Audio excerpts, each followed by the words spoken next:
asking for even better benefits than we get now. And that's really typical of a lot of things we're asking for. Same thing with retirement, same thing with some leaves of absence. We just want what we have now in a contract so that Allina can't change it in the future.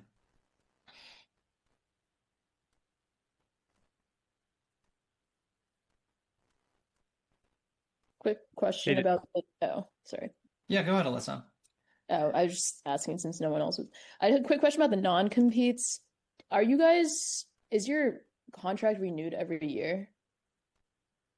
So we currently don't have a contract, and so that's a big issue. Is when you start working for Allina, you have basically an offer letter, but we don't have a contract. We've never been able to negotiate with Allina before, so this will actually be our first contract.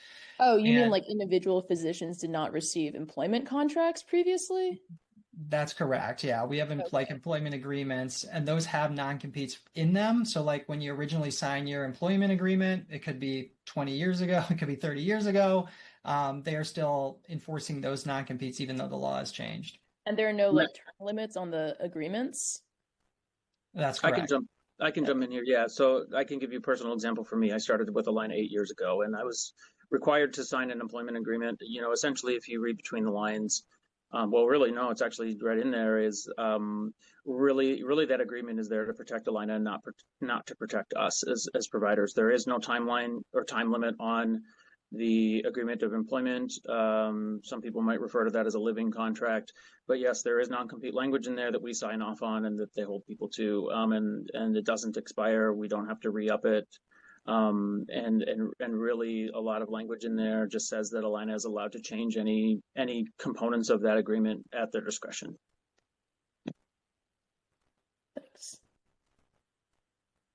Jeremy, did you have a Yep. question? It was just a quick nuts and bolts thing because, I mean, I don't know if it's just the strike lasts 9 to 5 traditional clinic hours, but don't you also have some urgent cares with night hours? Just kind of when is the start and end of this of the walkout? So the strike is starting at 7 a.m. on November 5th and will end at 7 a.m. on November 6th.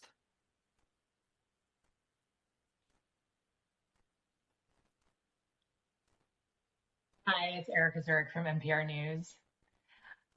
I may have missed this in the beginning. I was having issues logging on. Did you say that the strike is going to take place across different clinics and hospitals and urgent care centers in the state? Yeah, that's exactly right. So the strike will encompass all 61 primary care and urgent care clinics at Allina. This is over 600 providers. And then we will be picketing on the day of the strike at 3 clinics at the Allina Coon Rapids Clinic, West St. Paul Clinic, and Richfield Clinic. But the strike will be all 61 clinics. Just to clarify, there is another separate bargaining unit organized under Doctors Council at Mercy Hospital that's not included in this strike, so this won't include hospital work.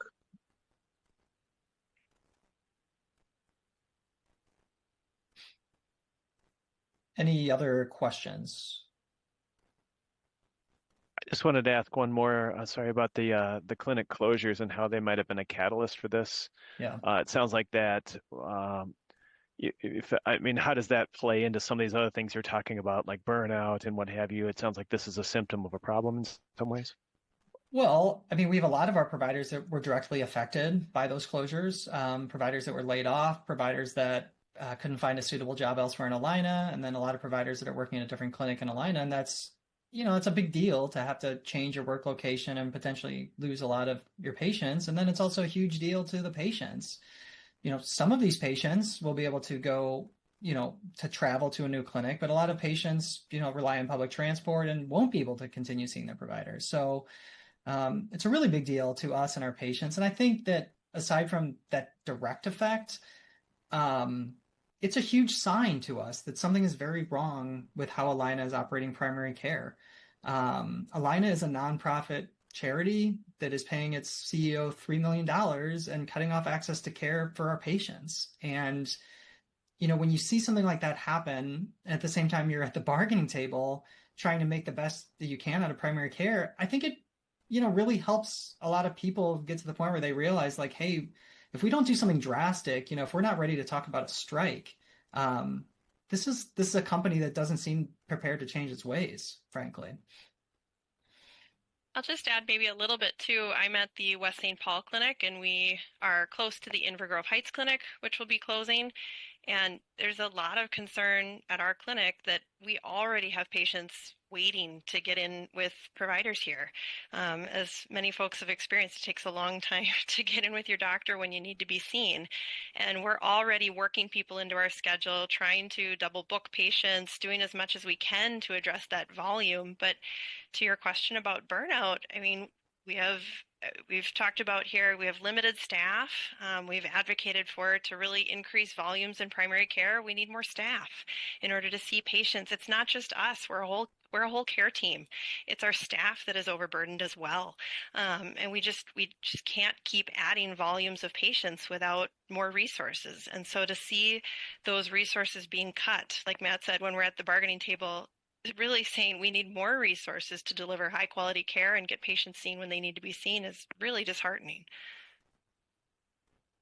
And Corey, you had mentioned some of this earlier in your opening statement, just about the issue of after work time spent charting or spent responding to emails and things like that. Nothing in the current agreements has been done to address that. It sounds like that's still a problem or an issue.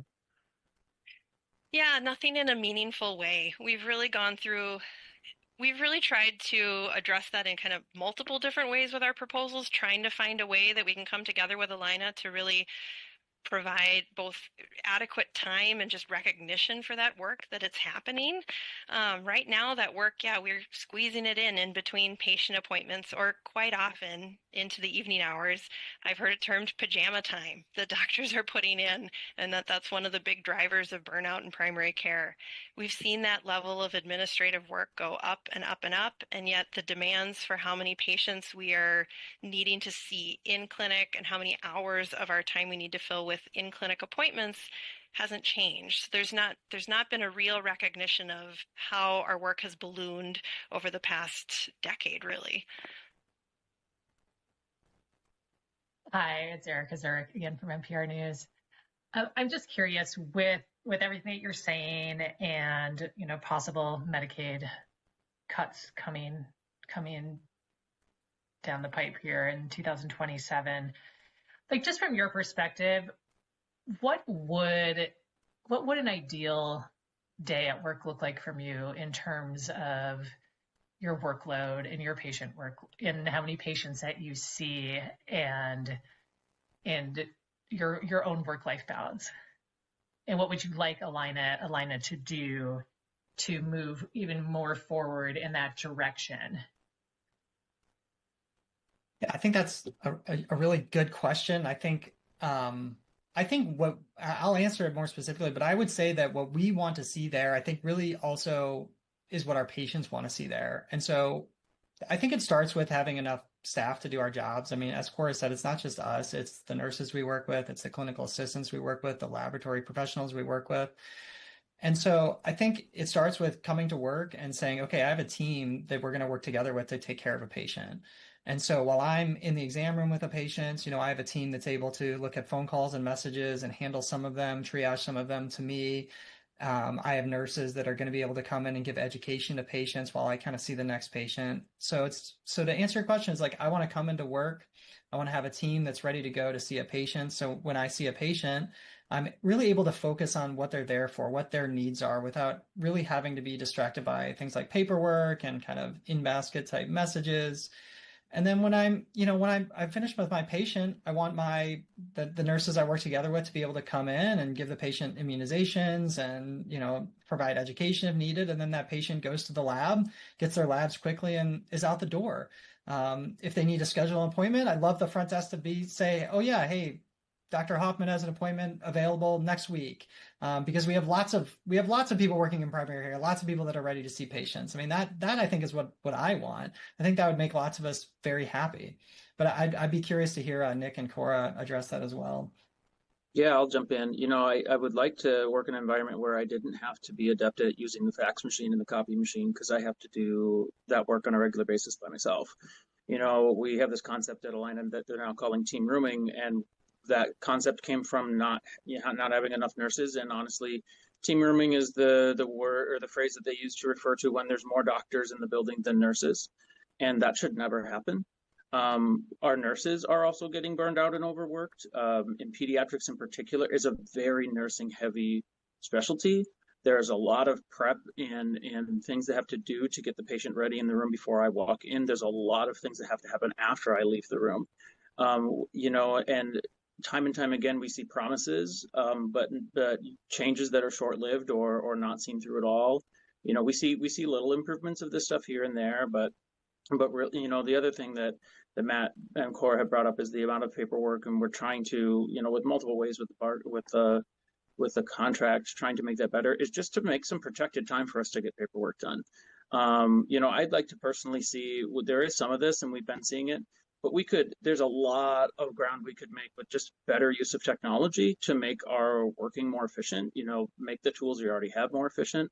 For me personally, I think it starts with nursing staff, having enough nurses to be here to do the work without them feeling like they're running around behind constantly. They're staying late. That's not sustainable. We lose nurses that way too, and it makes things worse.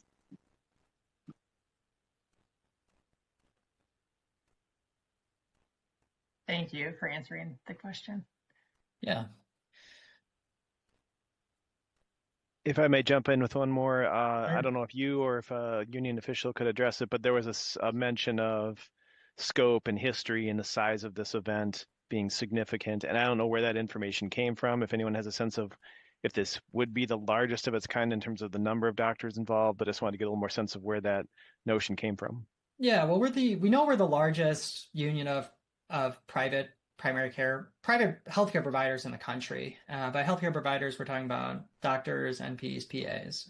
So we are the largest private union of our kind, certainly the largest primary care union, outpatient primary care union in the country.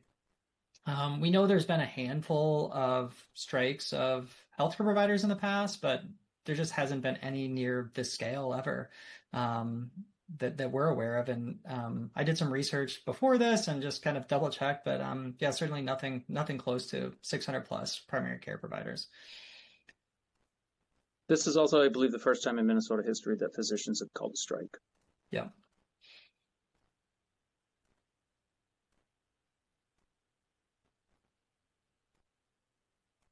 All right, maybe one or two more questions, if anyone has any.